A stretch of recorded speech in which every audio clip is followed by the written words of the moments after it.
हम लोग पिछले क्लास में रेजिस्टेंस किसी कंडक्टर कितना होता है यहाँ तक पढ़ लिए थे। उसके आगे स्टार्ट करते हैं हम लोग। आर इक्वल टू हम लोग पढ़े थे रो एल बाई ए। उसमें एक इम्पॉर्टेंट बात पढ़े थे कि ये तीनों ही चीज टेम्परेचर के बदलने से बदलती हैं। तो टेम्परेचर कांस्टेंट होगा तब जाकर ओम्स लॉ प्रूफ हुआ था, V प्रोपोर्शनल टू I। फिर हम लोगों ने एक दो बात की लेंथ और एरिया के बारे में। किसी चीज कोई लेंथ एरिया डिसाइड करने के लिए करंट का होना बहुत जरूरी है। करंट कैसे पास कर रही है, जिसके लॉन्ग चल रहे उस लेंथ, जितना लेंथ वो क्रॉस करती है वो किसी मीडियम को पार करने में उसका लेंथ कहलाएगा, और उस करंट के परपेंडिकुलर जो पड़ेगा वो फेस एरिया कहलाएगी। इस पे हमने क्यूबॉइड वाला क्वेश्चन आपको कराया था। एक क्वेश्चन और करते हैं यहाँ पर इस पे, फिर आगे बढ़ते हैं। एक क्वेश्चन जो हम लोग अक्सर हर साल एक क्वेश्चन कराया जाता है क्लास में बच्चों को, और लकीली ये 2019 मेंस में एग्जाम में भी आया था। हमेशा ये हर क्लास में लेक्चर में ऐसा कराया जाता है, ये क्वेश्चन हर बार कराया जाता है। 2019 में ये डायरेक्ट सेम क्वेश्चन आया था। कहा कि अंदर का रेडियस ए है, ये बी है, और ये एक हॉलो स्फेयर है। आपको हमने हॉलो सिलेंडर का पिछले क्लास में क्वेश्चन कराया था। ये हॉलो स्फेयर है।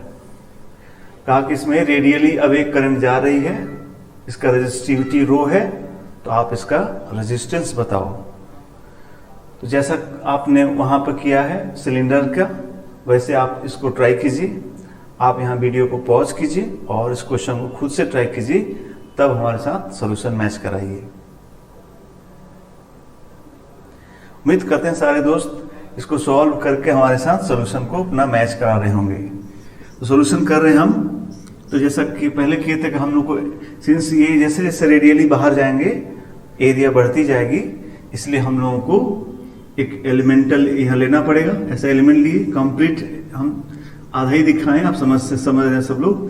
क्या लिए, कैसा लिए, एक शेल लिए, स्फेरिकल शेल लिए, जिसका इनर रेडियस तो कितना है, x है, और थिकनेस है dx।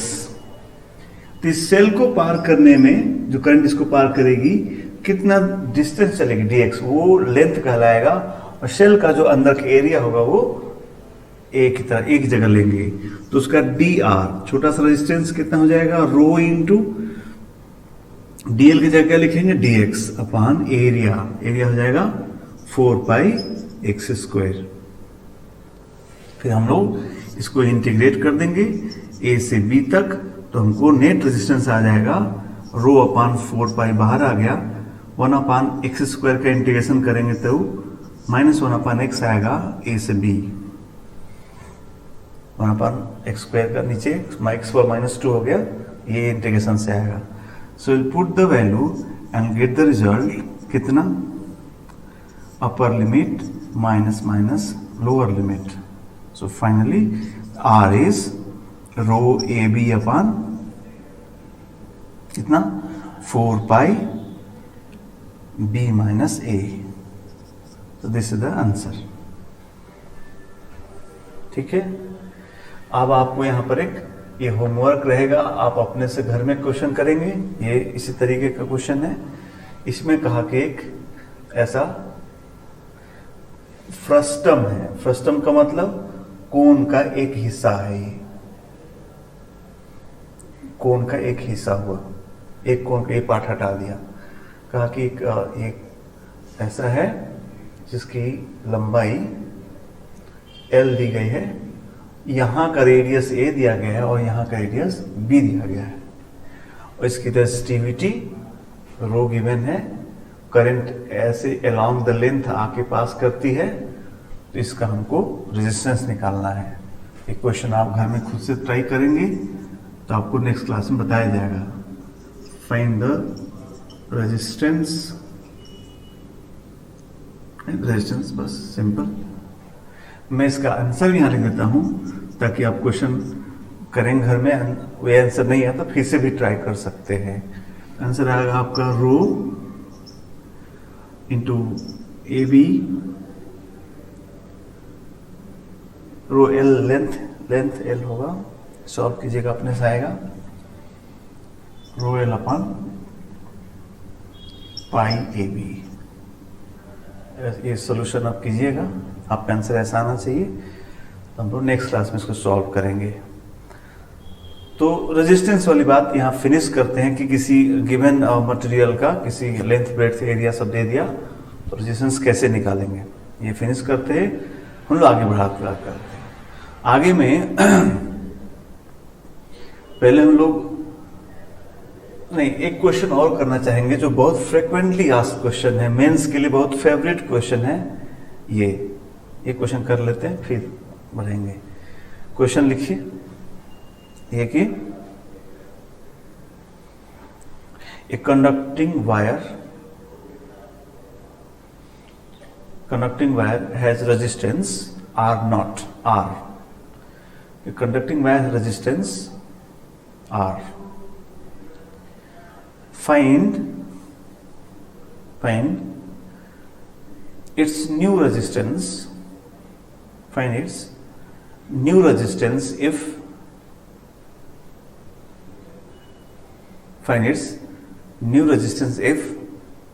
पहला पहला its length is doubled.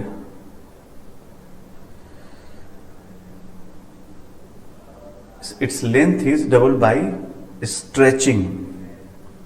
Its length is doubled by stretching. Stretch मतलब खींच दिया गया. Length is doubled by stretching. दूसरा, the wire is remolded. यहाँ पहला था क्या, डबल लेंथ कर दिया तो, दूसरा है रीमोल्डेड। मतलब मटेरियल को गला के फिर से बनाया गया। Remoulded in a wire of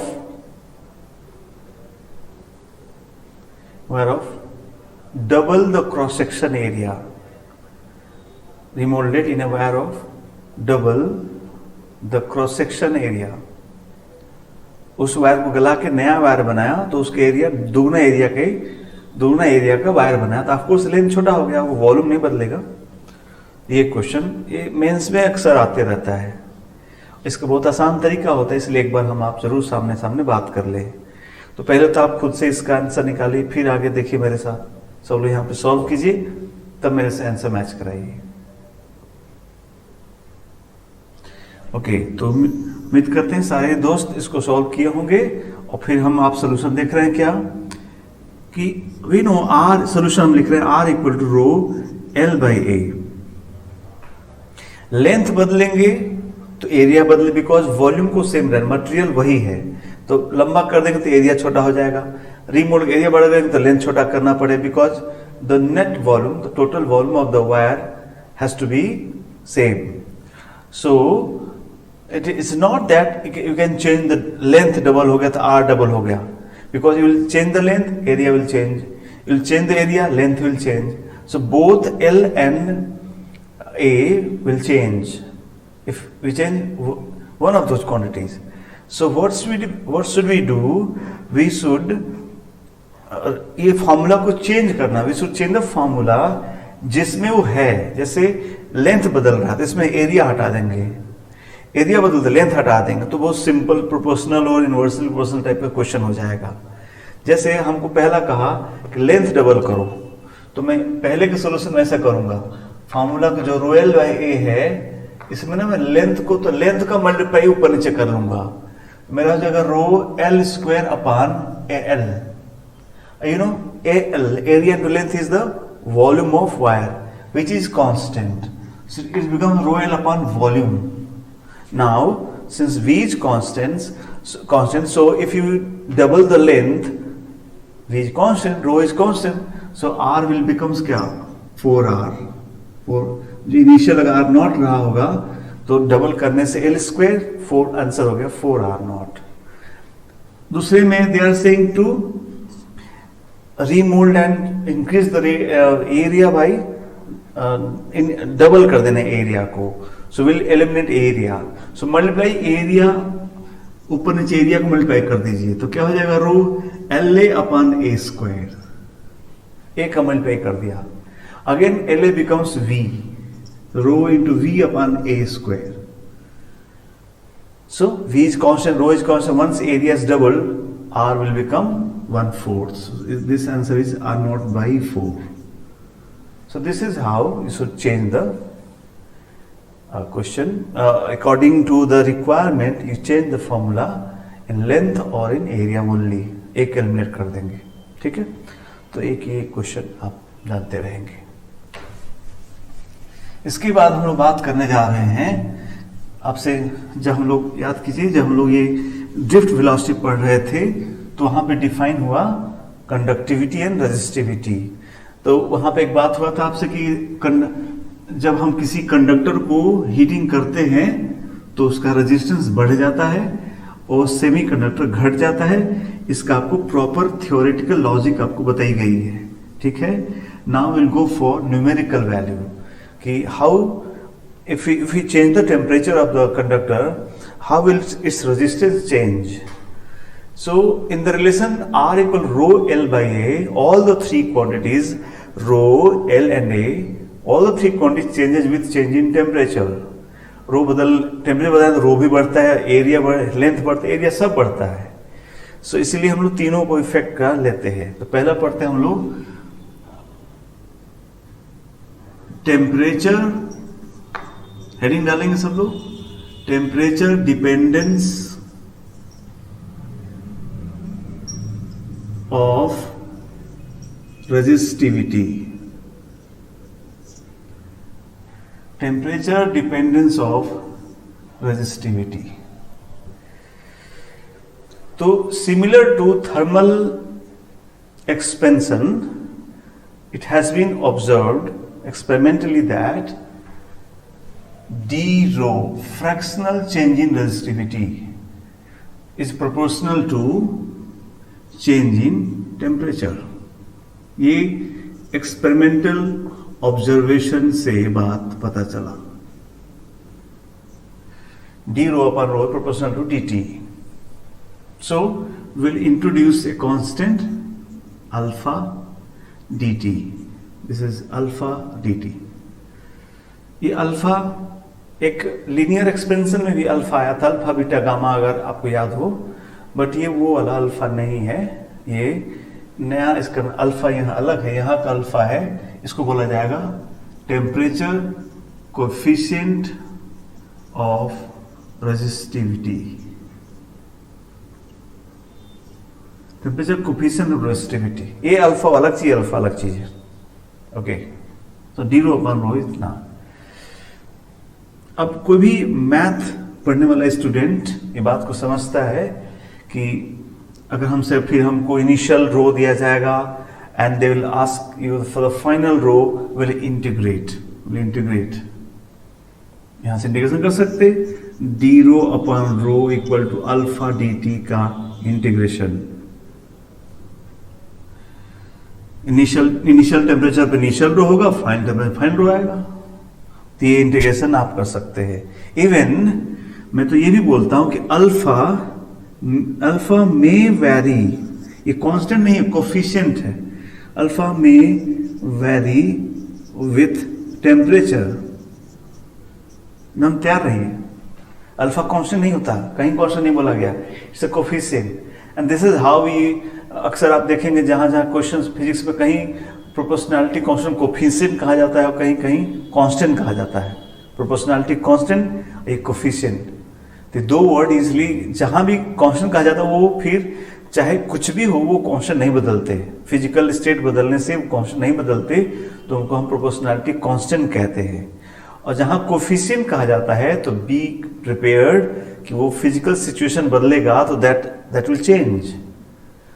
इसीलिए ऐसा कोफिशिएंट कहा जाता है, ठीक है. तो अल्फा में vary temperature.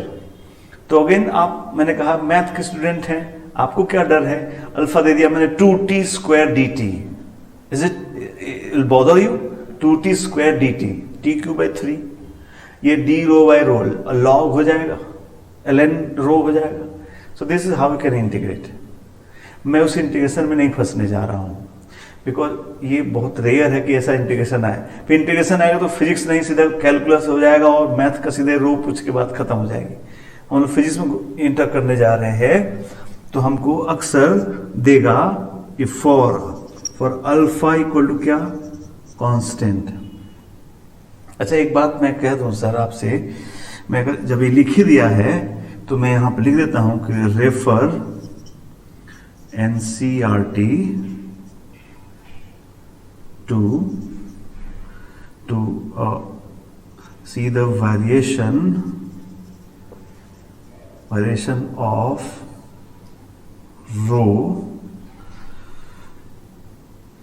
for different materials। कुछ एक दो मटेरियल, दो ही दिया, तीन दिया है, एक कॉपर का दिया है और एक एलॉय का दिया हुआ है और एक तो सेमीकंडक्टर का टाइप का दिया है। एनसीईआरटी में यहीं पर एक ग्राफ बना हुआ है, मैं चाहता हूं आप खुद से पढ़े, मैं ग्राफ बना दूंगा, यही बात खत्म हो जाएगा। इसी बहाने आप थोड़ा बुक पलटिए, देखिए कैसे बदलता है अल्फा, ये कैसे वेरी चीजें, रो कैसे वेरी करती हैं, अल्फा बदलने से चीजें बदलती हैं, आप इसको देखेंगे। ठीक है, तो मैं आगे बढ़ रहा हूं। अब मैं एक जो ज्यादा क्वेश्चन आते हैं जो हम लोग को, हम उस पर शिफ्ट कर रहे हैं कि हमको देगा कि for alpha equal to constant and delta T small, यही ज्यादातर क्वेश्चन आता है कि अल्फा कांस्टेंट देता है और delta T small variation in temperature का क्वेश्चन होता है। तो वैसे केसेस में आपको ये नहीं भी कहा तो यही मान के सॉल्व करेंगे। ठीक है, ऐसे केसेस में हम क्या करेंगे, हम सिंपल ये डेल्टा रो को हम ऐसे डेल्टा रो लिख देंगे, रो यहां लिख देंगे और अल्फा इंटू डेल्टा टी कर देंगे। इसको हम लोग सीधे यहां ऐसे लिख दिए, स्मॉल चेंज डेल्टा रो, रो अभी कौन सा रो, तो रो आई, मतलब इतना कम चेंज हुआ कि इसमें अभी भाई ये तो चेंज पता चल जाएगा, बट ये जो कुछ था उसमें थोड़ा बढ़ोतरी हुआ तो बढ़ोतरी निगलेक्ट करके इनिशियल में थोड़ा वो इनिशियल रहने दिए, बट चेंज तो लिखना पड़े कितना चेंज हुआ इंटू डेल्टा टी। बट ये तभी से है जब अल्फा कांस्टेंट हो और डेल्टा टी स्मॉल नहीं होगा, तो मैंने कहा प्रिपेयर हो जाइए, इंटीग्रेशन करना होगा और कुछ नहीं। ऐसा हो गया, so I write delta rho equal to rho I alpha delta T. ठीक है, डेल्टा रो को क्या लिख सकते हैं, final rho minus initial rho into rho I alpha delta T. So rho final equal to rho initial 1 plus alpha delta T. ये formula हो गया रो का with change in temperature, rho F equal to I 1 plus alpha delta T. ठीक है, what is rho आई?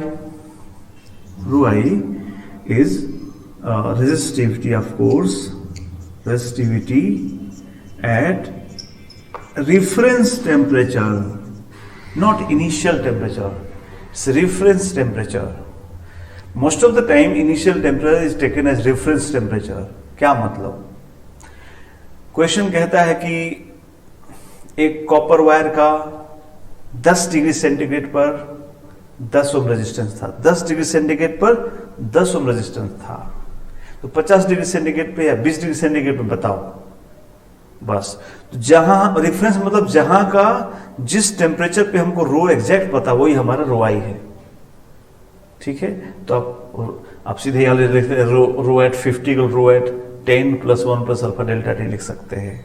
ठीक है, लेकिन एक क्वेश्चन ये हो जाए पता कि इस टाइम पे ये है एग्जैक्ट पता, तो वही आपका रेफरेंस, वही यहां से स्टार्ट हो जाएगा। बट नहीं कहा, जैसे अब सुनिए सेम क्वेश्चन अलग अलग ढंग सुनिए, कहा कि a copper wire is being heated and its resistance was resistivity was find to be this at 10, then find resistivity at 20। We don't know कि कहां से हीटिंग हो रहा था। It was being heated and at 10 degree centigrade resistivity was rho naught, find resistivity at 20 degree centigrade. So अब आप 10 को initial, because वो तो रास्ते में पड़ा है, was being heated, It was found to be rho naught at 10 and then find rho at 20. So we had to start from somewhere else. तो ऐसे कोई क्वेश्चन जहां पे ये नहीं बताता कि इनिशियल क्या है, वहां एक साइलेंस में छुपा रहता है कि we have to assume it from zero. So zero पे आप रेफरेंस मान के सॉल्व करो क्वेश्चन. ये हम नहीं बोले, ये तरीका है लिखने का. काइनेमेटिक्स पढ़े थे आपको 11th में, याद होगा. तो कहते car is moving with velocity 40 km/s. बस find this. They never mention with respect to ground, because it is understanding between the examiner and the examinee कि if the reference is not given, it is assumed to be with respect to ground. Similarly, if reference is not given for temperature, we have to assume at क्या 0 degree centigrade. And if they are mentioning, you know, the resistivity of the wire is this at 10 degree centigrade, then find at 20. Then start from 10. वो रो not 10 का हो जाएगा, नहीं तो ये 0 से start होगा. ठीक है. This is what I mean resistivity at reference temperature, known temperature. If it is not given, assume 0 at your known temperature. ये रो का फॉर्मूला हो गया.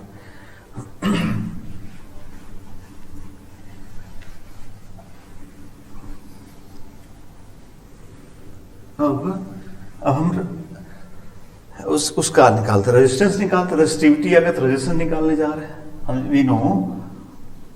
We know that R is equal to rho L by A. So R final मतलब हम heating कर दिए. R final initial type हो गया. तो rho final L final upon A final, ऐसा होना चाहिए. सब कुछ फाइनल वाला लेना चाहिए टेम्परेचर बढ़ाने से. I'll put all those values here. तो क्या हो जाएगा, रो I 1 plus alpha delta T, ये रो एफ हो गया. L का फॉर्मूला जानते होंगे आप लोग, LI 1 plus alpha delta T. अब यहां 2 अल्फा आ गया, इसलिए कंफ्यूजन होगा. इसलिए मैं करता हूं क्या, इस अल्फा में थोड़ा सा ऐसा कर देता हूं, अल्फा L लिख देता हूं. समझ जाएंगे सब लोग. ये अल्फा अलग होता है, ये है टेम्परेचर कोफिशिएंट ऑफ रेजिस्टिविटी, ये है कोफिशिएंट ऑफ लीनियर एक्सपेंशन. दोनों को वैल्यू अलग अलग होती है. इसलिए रो अल्फा एल मतलब लीनियर वाला अपॉन एरिया का formula A I 1 plus beta delta T, if you remember.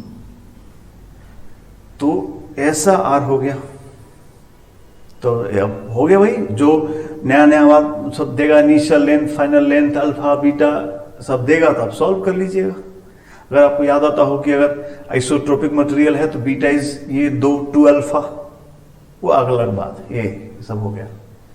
अब मैं एक बात, तो ये हो गया, आपको इनिशियल पता है, initial length, initial area, initial rho पता है, फाइनल टेम्परेचर दे दिया और सब कुछ अल्फा बीटा आपको दे दिया. तो फाइनल रेजिस्टेंस आप ऐसे निकालेंगे. अब यहां पे एक और शर्त लिखा जा रहा है, क्या कि if we neglect thermal expansion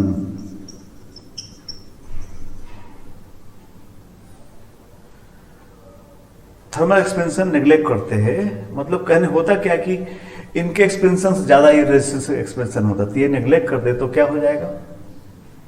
right, R F equal to rho I 1 plus alpha delta T और एल आई और ए आई, वो ये नेग्लेक्ट कर दिया हमने. तो रो एल बाई ए ये क्या दे देगा हमको, इनिशियल आई आर आई हो जाएगा. Rho L by A initial था, इनिशियलाइजेशन जाएगा 1 plus alpha delta T. So finally I will get the lesson R F equal to R I 1 plus alpha delta T. ये resistance का variation हो गया. Temperature बदलने से रेजिस्टेंस कैसे बदलेगा ये दे दिया. बट इस फार्मूले में बहुत सारा लिमिटेशन है इसके पीछे छुपा हुआ. क्या क्या 3 लिमिटेशन क्या क्या है. अल्फा क्या होना चाहिए, कांस्टेंट. डेल्टा टी क्या होना चाहिए, स्मॉल. और क्या नेग्लेक्ट करिए, नेग्लेक्ट क्या? Thermal expansion. Alpha constant, delta T small, neglect thermal expansion, तब जाके फॉर्मूला आर का बना। और अगेन फिर वही बात, कुछ नहीं कहा है तो ये एजम्पशंस है, ये नहीं बोला जाएगा आपसे, ये नहीं कहा जाएगा। कोई कहता है तो उसको थैंक यू बोल दीजिएगा, बट डोंट एक्सपेक्ट कि हमको जब तक ये तीनों बात बोलेगा नहीं मैं क्वेश्चन ही सॉल्व करूंगा, ऐसा बात नहीं है। नहीं कहा तो एज्यूम होकर क्वेश्चन सॉल्व करेंगे, ये आर का फॉर्मूला हम लगाएंगे, ठीक है। द वेरिएशन ऑफ आर ऐसे बदलेगा, ठीक है। इस पे हम लोग एक दो क्वेश्चन करेंगे तब आगे बढ़ेंगे।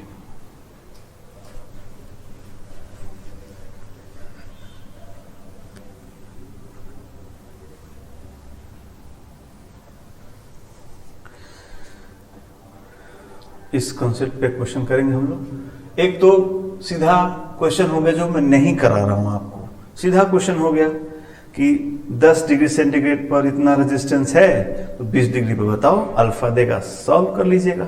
वो नहीं कर गए हम लोग, थोड़ा अच्छा क्वेश्चन कर रहे हैं। कैसा? कहा कि आपके पास 2 वायर है, कहा कि 2 वायर्स हैं ऐसे ऐसे, इसका लेंथ 12 है, इसका लेंथ L है, ठीक है, अलग लेंथ के हैं।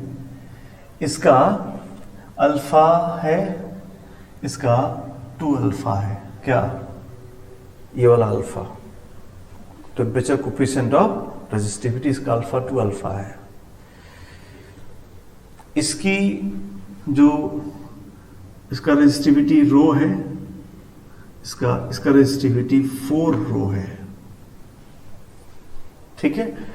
दोनों अलग मटेरियल हो गए, ये अलग मटेरियल का बना हुआ है, ये अलग अलग मटेरियल का बना हुआ है, और ऐसा रेजिस्टेंस सीरीज में जोड़ दिया है, 2 ऐसा वायर जोड़ दिया है ऐसा। तो कहता है कि फाइंड ए, पहला तो equivalent initial resistance, equivalent initial resistance. दूसरा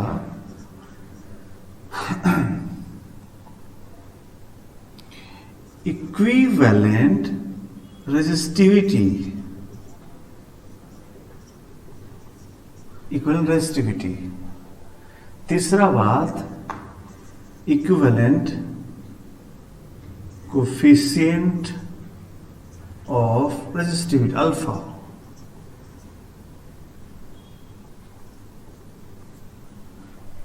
रो इक्विवेलेंट, अल्फा इक्विवेलेंट निकालना है।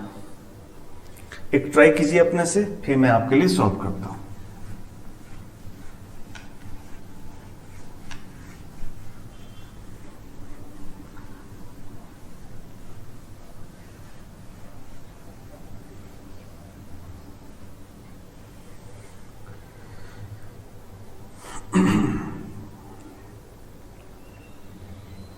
उम्मीद करते हैं सारे स्टूडेंट्स कर लिए होंगे, मैं आपके लिए सॉल्व करता हूं। इनिशियल रेजिस्टेंस इस सीरीज में है, हालांकि मैं अभी आपको सीरीज और पैरेलल जोड़ना मैं पढ़ाऊंगा, बट आप 10th में जानते हैं सीरीज में रेजिस्टेंस R1 प्लस R2 हो जाता है, पैरेलल में 1/R1 प्लस 1/R2 टाइप का होता है। तो अभी आपकी उस जानकारी को लेकर सोल्यूशन किया जा रहा है, ये चीज प्रूव भी किया जाएगा। तो पहला सोल्यूशन हुआ हमारा R equivalent equal to R1 plus R2। मैं आप पे विश्वास करता हूं कि आप ये क्वेश्चन अपने साथ ट्राई जरूर किए होंगे, अदरवाइज इस सोल्यूशन का कोई मतलब नहीं है। ये सब सोल्यूशन सभी बुक्स में भी अवेलेबल है। तो अगर आपको लर्न करना सीखना चाहते हैं खुद से, वो आपको ट्राई करना होगा, आपको ट्राई करना है, फिर सोल्यूशन देखना। सोल्यूशन तो मैं दे ही रहा हूं, इससे क्या होगा कि आपको मेथड डेवलप होंगे, आप अपनी गलतियों को पहचानेंगे, और कहाँ रोकते हैं उसका जब पहचान होगा तो अगले क्वेश्चन में वो रुकावटें हटेंगी आपकी लाइफ से। इसलिए ये पढ़ने का ढंग में कोई चेंज नहीं। आप सिंपल वीडियो को फॉलो कर लेंगे, पंडित जी का कथा हो जाएगा, प्रसाद नहीं मिलेगा, कोई फायदा नहीं होगा। इसलिए जो कहा जा रहा है टीचर के साथ रेजोनेट होकर चलिए, जैसे भला होगा वो चीज हम आपके सामने बोलते चल रहे हैं। तो आप पे विश्वास करते हैं, आप करके करेंगे, नहीं किए तो पॉज कीजिए, एक ट्रायल लीजिए, ये तो पता लगे कहाँ फंस रहे हैं, क्या नहीं आ रहा है, तभी इसको देखेंगे। तब आप पहले कोई चीज को किसी चीज में कुछ सामान भरना है तो पहले खाली तो कीजिए उसको, खाली तब तो चीज भरेगा। उसमें कुछ पता ही नहीं तो आपको कुछ चाहिए ही नहीं, तो चीज डालेंगे तो वो बाहर गिर जाएगा, आपको लगेगा भर रहे हैं, बाहर गिर जाएगा, उसका कोई फायदा नहीं। इसलिए आप ट्राई कीजिए, आपसे हो जाता है तो बहुत अच्छी बात है, और नहीं होता है तो और अच्छी बात है, बिकॉज आपने ये जान लिया कि आपको कहाँ पे प्रॉब्लम आ रहा है, वो प्रॉब्लम लाइफ से खत्म हो जाएगी आपकी। चलिए मैं करता हूं, तो दोनों का रेजिस्टेंस जोड़ देते हैं। इसका रेजिस्टेंस हो गया रो इंटू एल, मतलब 12 upon A, area A cross section दिया रहेगा आपको सेम है, प्लस इसका रेजिस्टेंस 4 रो लेंथ एल अपॉन ए, 6 रो एल अपॉन ए। ये पहला क्वेश्चन का आंसर हो गया। दूसरा बी का resistivity, equivalent resistivity. Equivalent resistivity का मतलब कि दो ये जो वायर है ऐसा ही एक वायर होता, उसका रो 4 रो ना होके सिर्फ एक रो होता तो वो कितना होता। तो क्या मतलब, हम सब चाहते हैं कि एक वायर लीजिए इसी के जैसा मतलब इतने एरिया को और इतने लेंथ का, ये गलती नहीं करना है, 3L लेंथ नहीं लेना, 3L लेंथ इसी के जैसा ज्योमेट्रिकली सेम होना चाहिए। रेजिस्टेंस सेम होने के लिए क्या होना चाहिए, तो इसका रो इक्विवेलेंट कितना होना चाहिए ताकि इसका रेजिस्टेंस उतना ही हो जितना दोनों का मिल के हुआ।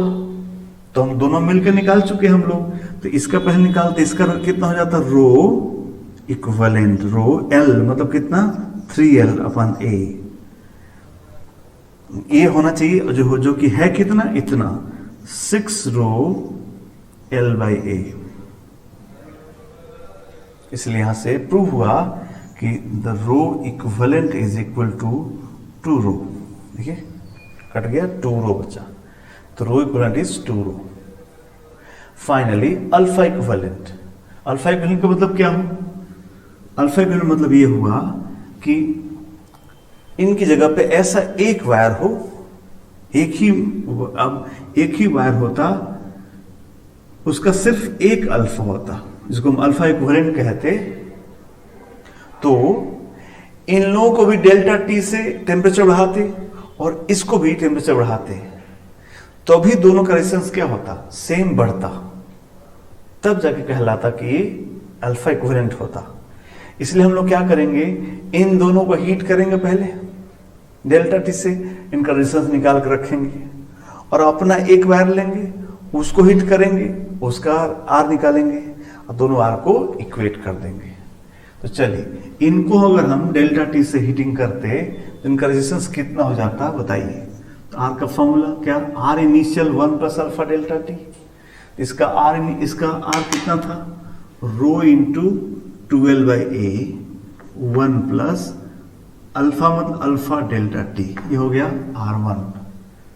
देख रहे हैं, ये R डैश मतलब क्या, हीटिंग करने के बाद रेजिस्टेंस तो पता ही हम लोग कितना है, 6 रो L बाई पता ही है, और डेल्टा टी से हीट करेंगे तो कितना होगा, और अकेले इसको हीट करते उतना ही हो जाएगा, दोनों इक्वल होगा, तब इक्विवेलेंट कहलाएगा उसका।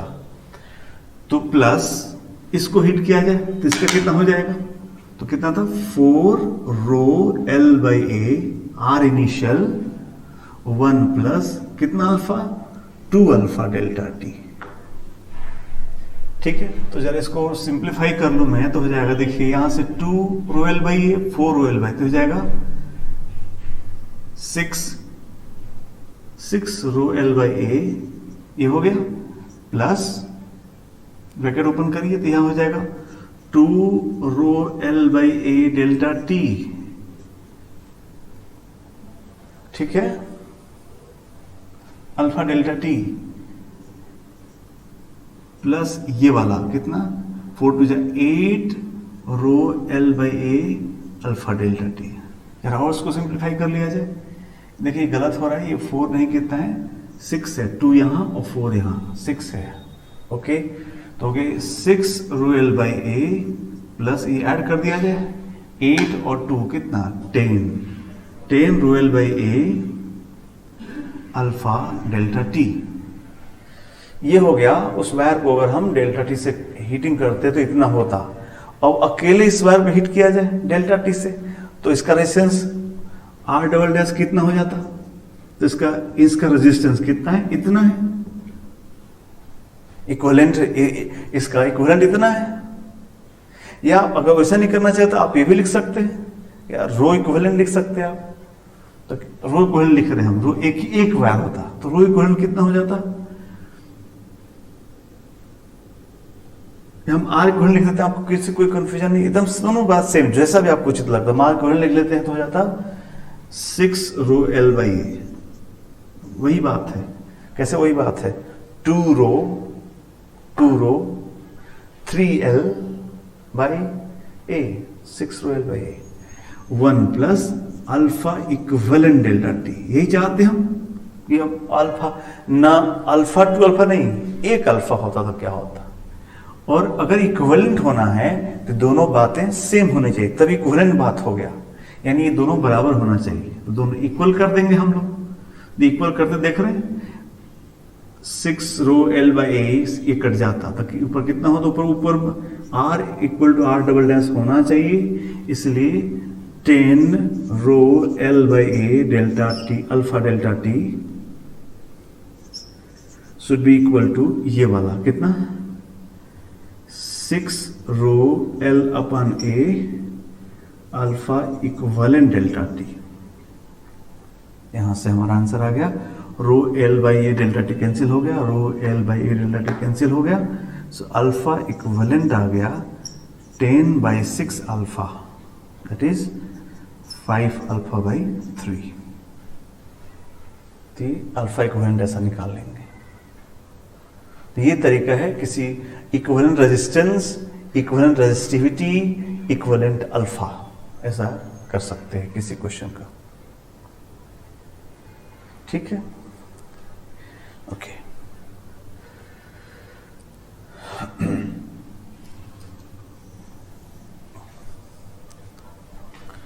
अब और बात करते हैं रेजिस्टेंस का। तो बात चल गई, रेजिस्टेंस कितना होगा ये निकल गया, रेजिस्टेंस में कितना पोटेंशियल डिफरेंस निकल गया कि रेजिस्टेंस में अगर किसी रेजिस्टेंस, ऐसे ये सिंबल है रेजिस्टेंस का, आर रेजिस्टेंस में अगर करंट आई बहती है तो ओम्स लॉ के हिसाब से हम लोग पढ़े हैं कि जो V होगा इक्वल टू क्या होगा, IR, जी मतलब डेल्टा V, है ना। तो अब रेजिस्टेंस का यूज क्या है, रेजिस्टेंस तो पढ़ लिए, what is the use of resistance. एक तो रहा कि पोटेंशियल ड्रॉप के लिए ऐसा है, तो पोटेंशियल ड्रॉप के लिए तो और भी बहुत सारा चीज है, कैपेसिटर है, सेल है, वहां भी होता है। रेजिस्टेंस का क्या यूज है, तो रेजिस्टेंस का किसी भी इलेक्ट्रिकल सर्किट में रेजिस्टेंस का सिर्फ एक यूज है, हीट लॉस। रेजिस्टेंस का और दुनिया में कोई काम नहीं, कोई सर्किट में रेजिस्टेंस का कोई काम नहीं, सिर्फ वो कहीं हीट लॉस कराना है तो आपका बस रजिस्टर होना चाहिए। कैपेसिटर आपका एनर्जी स्टोरिंग डिवाइस है, यही एनर्जी डिसिपेटिंग डिवाइस है। तो ये कभी अनचाहे होगा, कभी चाह के होगा। कभी हम चाहते कि हीट लॉस हो, हीटर कॉयल हो तो चाहते हीट लॉस हो, और कभी अनजाने में होगा, जहां हम नहीं चाहते वहां भी होगा। हम घरों में वायर लगा रखे हैं जहां पे सारा आपका इंस्ट्रूमेंट, इलेक्ट्रिकल इक्विपमेंट चल रहे हैं, तो उन वायर्स में तो हीट लॉस नहीं चाहते थे, बट मजबूरी है, वायर है, आर है, आई है, तो हीट लॉस होगा। सो उसमें हीट लॉस होके रहेगा। इसलिए हम लोग क्यों नहीं पढ़े कितना हीट लॉस होता है, पढ़ लेते हैं, ठीक है। तो यहां हम पढ़े heat loss, heat loss in A register, heat loss in register. तो हीट लॉस निकालना है तो एक्चुअली क्या है कि जब ये करंट चलेगा तो लगातार करंट होते रहेगा, तो हीट की जगह पावर निकाल लेते हैं कि 1 सेकेंड में कितना हीट लॉस हुआ। फिर जितना, बिकॉज लगातार करंट बह रहा है तो लगातार उसमें से क्या हीट लॉस होते रहेगा। तो हीट की जगह उचित होगा क्या पढ़ना, पावर, यानी भाई 1 सेकेंड में कितना हीट लॉस हुआ, फिर जितना सेकेंड में आएगा मल्टीप्लाई कर दिया जाएगा, कांस्टेंट करंट है तो, या नहीं हो तो इंटीग्रेट कर लिया जाएगा। तो पहले हम लोग पर यूनिट टाइम में हीट लॉस पढ़ते हैं, एनर्जी लॉस्ट पर टाइम इज क्या, power. So better heat loss हम जरूर लिखे हैं, बट हम लोग पढ़ने जा रहे हैं क्या, पावर लॉस। पावर लॉस मतलब क्या हुआ, heat loss per unit time. ऐसा क्यों पढ़े समझ में आता है? अक्सर आप देखते हैं ना, कहीं कहीं पावर पढ़ाते हैं, कहीं हम लोग एनर्जी पढ़ाते हैं, कहीं हीट पढ़ाते हैं। ऐसा क्यों करते हैं? ये आप जब समझोगे लगेगा कि हाँ, इस हीट कौन पढ़ेगा, मुझे पावर ही पढ़ाइए सर। भाई यहाँ लगातार कोई चीज चल के रुक जाता, मैं पूछता कि तब तो हीट लॉस बताओ। जो लगातार बह रहा है उसमें टोटल हीट कैसे पूछेंगे आप, है कि नहीं? जैसे गंगा में पानी बह रहा है, तो क्या ये उचित क्वेश्चन है कि गंगा में कितना पानी बहा, टोटल अमाउंट बताओ? इसका कोई मतलब ही नहीं कि तो पूछोगे सर बताओ कितना दिन तक, कितने घंटे तक, कितने मिनट के पूछ रहे हो आप? तो कभी ऐसा क्यों? अच्छा, मैं पूछूंगा तालाब में कितना पानी है, तो क्या आप समझो कितने समय तक? वो फिक्स है, उतना ही है। तालाब में पूरी कितनी पानी आप पता कर सकते हैं, बट गंगा में कितना पानी बह रहा है ये तो नहीं बता सकते। तो वहां पर कहेंगे सर एक काम कीजिए, मैं बताता हूँ पर सेकंड कितना पानी बह रहा है। बैठ के अपना कैलकुलेशन कर लीजिए कि दिन भर में और मिनट में कितना निकलेगा, घंटे में कितना निकलेगा। जिसमें लगातार कोई चीज कॉन्टिन्यूस बह रहा है, वहां पर अमाउंट न पढ़ के उसका रेट पढ़ा जाता है, और जो चीज फिक्स है वो उतना ही है, तो फिर उसको टोटल पूछ लिया जाता है। कैपेसिटर में आपने ये नहीं पढ़ा कि पावर स्टोर्ड इन कैपेसिटर, नहीं पढ़ा। क्या पढ़ा? Energy stored in capacitor, because वो सेल से एनर्जी निकाल के ला के वहां पर रख दिया था, वो स्टोर हो जाए, उसमें बढ़ना घटना नहीं, तो टोटल इसलिए वहां पर उसमें भी समय लगा। कैपेसिटर से सेल से एनर्जी जाके कैपेसिटर में स्टोर होने में टाइम लगता है, ये नहीं पढ़ा। बट अंत में जाके वहां रुक जाता है, वो बहना बंद हो जाता है, इसलिए वहां पूछते हैं find the energy stored in capacitor, not power stored in capacitor. इसीलिए हम पावर पढ़ना उचित बात है, पावर पढ़ लिया जाए। तो होता क्या है, देखना ऐसा सोचेंगे, जो हमने अभी ये रजिस्टर बनाया था आर, तो एक पॉइंट ए और बी है, इसमें से अगर आई करंट बह रहा है तो एक्चुअली पर यूनिट टाइम इसमें से आई इक्वल टू क्या होता है? D Q by D T. तो एक्चुअली क्या हो रहा होगा, डी टी टाइम में डी क्यू चार्ज यहां से यहां ले जाया जा रहा होगा, सुन रहे हैं बात? तो और आई कांस्टेंट है, आई कांस्टेंट है, यानी क्या? ड्रिफ्ट वेलोसिटी कांस्टेंट है, माने स्पीड में चेंज नहीं हुआ। जबकि हाई पोटेंशियल से लो पोटेंशियल में चार्ज चलाया गया। इलेक्ट्रोस्टैटिक्स चैप्टर में पढ़ाया गया कि अगर डेल्टा वी से क्यू को चार्ज को चला दिया जाए तो वी उस पर वर्क होता है कितना? क्यू डेल्टा वी वर्क हो, तो वर्क होने से एनर्जी बढ़नी चाहिए ना। किसी चीज पर आपने पॉजिटिव वर्क कर दिया तो उसमें क्या होना चाहिए? एनर्जी बढ़नी चाहिए। तो आई बह रहा, इधर इलेक्ट्रिक फील्ड याद की जगह का कंडक्टर आपको याद होता है, इलेक्ट्रिक फील्ड ऐसे बहता था, जिधर आई बहता था इलेक्ट्रिक फील्ड वर्क करता था। बट इलेक्ट्रिक फील्ड वर्क करता है और उसका वो नहीं बदल रहा है। मैं इसको अगर आपको याद दिलाऊं तो आपको और अच्छा लगेगा बात कि कंडक्टर है जिसमें ऐसे इलेक्ट्रिक फील्ड हुआ करता था। अभी हम लोग पढ़े हैं ड्रिफ्ट वेलोसिटी 8 आवर। तो आप सोचो एक यहां से अगर चार्ज यहां डी क्यू चार्ज यहां से यहां जाता है तो इलेक्ट्रिक फील्ड लगातार उसको धक्का मार रहा है। बट याद होगा उसका स्पीड जो हमने क्या माना? कांस्टेंट, ड्रिफ्ट वेलोसिटी कांस्टेंट माना, मतलब काइनेटिक एनर्जी में चेंज नहीं हुआ। यानी क्या? आप बाहर से कोई चीज कांस्टेंट वेलोसिटी चल रहा है और बाहर से आप क्या कर रहे हो? एनर्जी दे रहे हो, उसका एनर्जी नहीं बढ़ रहा, मतलब उस एनर्जी का लॉस हो रहा है। तो वही ये जो फील्ड जो वर्क करता है और उसके इलेक्ट्रॉनों पर कोई फर्क नहीं पड़ता, वो कांस्टेंट स्पीड से चल रहे होते हैं। तो जो ये इलेक्ट्रिक फील्ड वर्क करता है, यानी सेल जो वर्क करती है, that work is lost in form of क्या? Heat. So I wanted to explain you what is the cause of heat, from where does this energy comes, why there is loss. So why there is loss? Because once electron starts moving, the field accelerates, gives some energy, but due to collision, it comes to rest. The energy loss हो गया। फिर ऐसे collision करते करते करते हर बार बढ़ता घटता है, बढ़ा लड़ा, तो जो हर बार जो एनर्जी बढ़ा वो collision होकर लॉस हो रहा है। लॉस किस में हो रहा है? लैटिस में। कॉपर है तो कॉपर के इलेक्ट्रॉन चल रहे, कॉपर के एटम्स नहीं चल रहे। इलेक्ट्रॉन चल रहे, इलेक्ट्रॉन को कॉपर को मारे तो लैटिस हिल जाती है, और ये इसको ऐसे कोई एटम अपनी जगह वाइब्रेट करता है, उसको बोलते हैं thermal agitation, and that is that is energy. So the energy in electron was given by electric field, and that electron hit the atoms of copper. So that energy gained due to electric field is transferred to the copper atoms. So that material gets heat up, and electron again रुके फिर चले due to force लगा वाले. So उनका average velocity कौन से मानते थे? So finally we will say that whatever the energy is done on the electrons by the cell, by the field, that energy is lost in the lattice of the conductor, and electrons keep on moving with the same speed. सही बात? So बस तो यही लिख दिया जाए कि whatever the work has been done on the charge dq, that has converted into heat loss.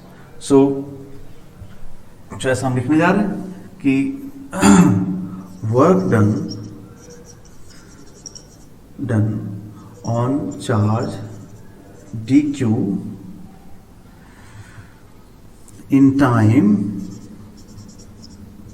dt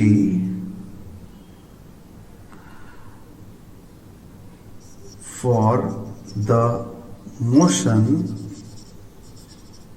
from A to B. एक डायरेक्शन से, इस डायग्राम से कॉन्टेक्स्ट लेके लिख रहा हूं, ए से बी जाने में जो वर्क हुआ क्या हुआ, कहाँ गया. सो क्या हुआ, D W equal to D Q into delta V. Q delta V formula लिखा वर्क का, work equal D Q delta V. सही है.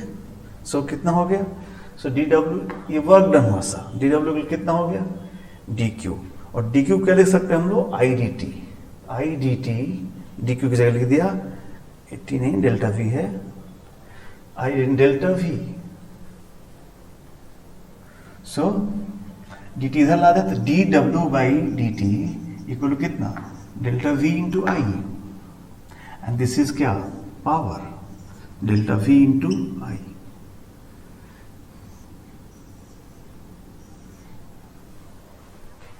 ये फॉर्मूला हो गया पावर लॉस का. ये इसका यूनिट क्या होगा, जूल पर सेकेंड, यानी क्या, वॉट. क्या मतलब, अगर किसी इस एक पावर लॉस कहां भाई, ध्यान रहे किसमें, सिर्फ रजिस्टर में, हर जगह नहीं लगा दोगे फॉर्मूला. रजिस्टर का फॉर्मूला मतलब कंडक्टर ही तो रजिस्टर है. तो कंडक्टर्स के लिए फॉर्मूला है, हर जगह पावर का फॉर्मूला अलग अलग होगा. So V delta V into I. Delta V क्या है, डेल्टा वी क्या है, potential difference across the resistor. Resistor मतलब क्या, कंडक्टर आर रजिस्टर्स.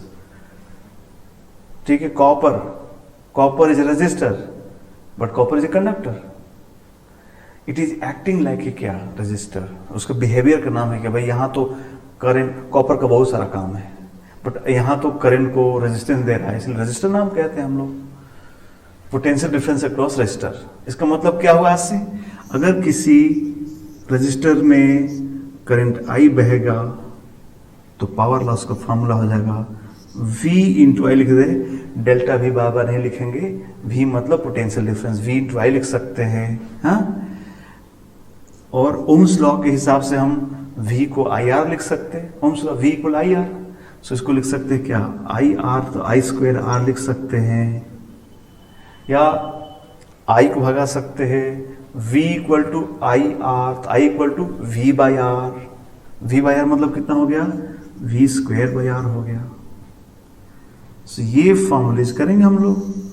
कौन सा यूज करेंगे आप, जो आपको अच्छा लगे, जो क्वांटिटी दी गई, जहां जो कौन उसके हिसाब से यूज करे. सब एक ही बात है, सब एक ही चीज है, जो जहां यूज करना करिए. ठीक है, तो ये हुआ क्या, पावर लॉस. अब हीट लॉस तो टाइम पूछेगा, तो हम बस यहां लिख के छोड़ देते हैं कि heat loss is integral P D T. That's all. समझदार बच्चे के लिए और कुछ बोलने की जरूरत ही नहीं है. सर पावर पता है, हीट लॉस निकाल देंगे आपका, डी टी टाइम इंटीग्रेट जहां तक निकालना है. अगर पी कॉन्स्टेंट तो पी इंटू डेल्टा टी लिखाएगा. ये आप समझदार बच्चे हो, यहाँ कर लो, अलग से कुछ बोलने की जरूरत नहीं है. मैंने फॉर्मूला पता होना चाहिए, बाकी तो वैसे ही होगा. से हुआ रेजिस्टेंस के बारे में हम लोगों ने क्या जाना, रेजिस्टेंस किसी वायर का कितना होगा, किन किन चीज़ों को बदलता है, कैसे वेरी करता है, हाँ, उसका काम क्या है, वो कैसे एनर्जी का लॉस कराता है, ये बात हम लोग समझ में आ गई। ठीक है, ओके। अब जब हम इसका वैल्यू निकालना सीख लिए, इसका यूज करना सीख लिए, तब हमको इसको किसी सर्किट में अब यूज करना चालू कर देना चाहिए। भाई ये तो फॉर्मूला है ना अभी तक, अब कितना होगा इस सर्किट में लगाने से पता चलेगा। तो अब हम लोग सर्किट में आने वाले हैं, कैसे सर्किट में रेजिस्टेंस आएगा तो कितना करंट बहेगा, कितना पावर लॉस होगा, ये सब। उससे पहले हम लोग यहाँ पर करंट निकालने के लिए, सर्किट में घूमने के लिए कुछ एक लॉ रूल है, इसको बोलते हैं किरचॉफ्स रूल। तो वो देख लेते हैं, किरचॉफ्स रूल। बहुत बेसिक रूल, बहुत सिंपल रूल है, देख लीजिए। जो ऑब्वियस रूल है, किरचॉफ्स रूल पहला कहता है joint rule.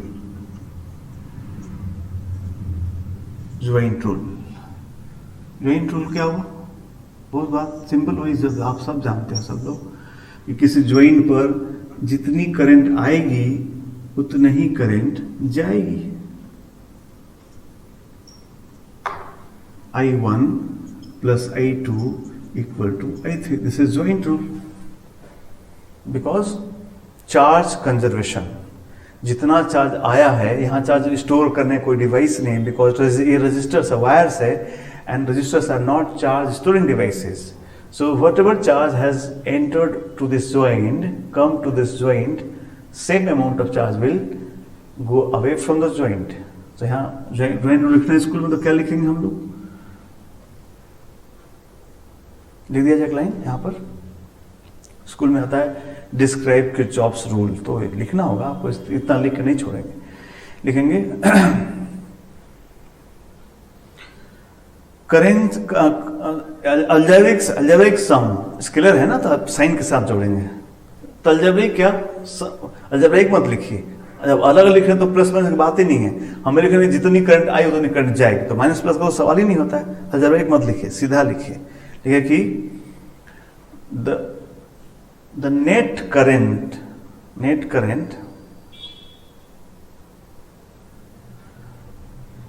coming to a joint, net current coming to a joint is same as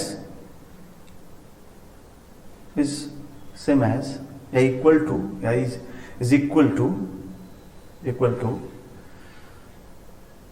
the current leaving, छोड़ देना, लीव कर रहा उसको, leaving the joint.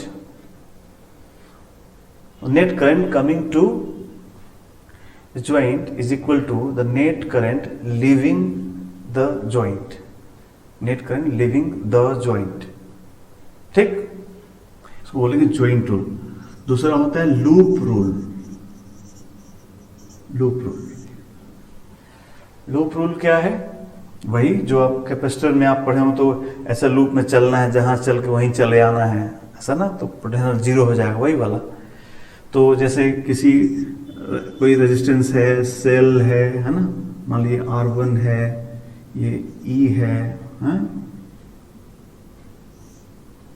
इधर एक और रेजिस्टेंस, ऐसा बहुत सारा ऐसा बना दिया जाए, R2, एक और सेल बना लें, दो सेल कर ले हम लोग, एक रेजिस्टेंस की जगह तो सेल कर ले, तो R1, E1, R2, E2, R3, ऐसा। तो इस लूप, ऐसा अगर हम इस लूप में घूमें, जहां चल वहीं चले आए, तो ये सिंस ये जो करंट बह रहा है, इसमें इलेक्ट्रिक फील्ड बना हुआ है, इलेक्ट्रिक फील्ड है ना इसमें, रेजिस्टेंस में इलेक्ट्रिक फील्ड होता है ना, चलाता है, इलेक्ट्रिक फील्ड है, सेल है, तो जहां चले वहीं आएंगे, तो इलेक्ट्रिक फील्ड है, कंजर्वेटिव फील्ड है नहीं, तो कंजर्वेटिव फील्ड है तो क्या करो, कंजर्वेटिव फील्ड में अगर क्लोज पाथ चलते हैं तो वर्क जीरो होता है, तो वर्क जीरो होगा, तो डीक्यू चार्ज को अगर हम इसमें पूरा से चला दे, पूरा लूप में, तो जहां से चले वहीं चले, या तो डेल्टा वी जीरो हो गया, तो डीक्यू इंटू डेल्टा वी क्या होगा, जीरो हो गया। इसलिए पूरे लूप में अगर हम चलते हैं तो डेल्टा वी जीरो होगा, जहां थे वहीं आ गए, इसलिए डेल्टा V 0 होगा। दिस इज नोन एज क्या, किरचॉफ्स लूप रूल। क्या लिखने वाले हम लोग, लिखने वाले हैं किसी क्लोज लूप में अगर हम सारे एलिमेंट्स आर वन सेल, सारे एलिमेंट्स के क्रॉस पोटेंशियल डिफरेंस को अलजेब्रिकली जोड़े, साइन के साथ जोड़े, अलजेब्रिक सम जोड़े, तो क्लोज लूप में टोटल इसका सम जो है 0 होगा। डेल्टा V पोटेंशियल ड्रॉप सबका मिला के 0 होगा, बिकॉज इनिशियल फाइनल बराबर होना चाहिए। तो लिखा है स्टेटमेंट लिख, स्टेटमेंट पे लिख लें, फाइनल बात लिखा जाए, लिखा जाए the algebraic sum of potential drops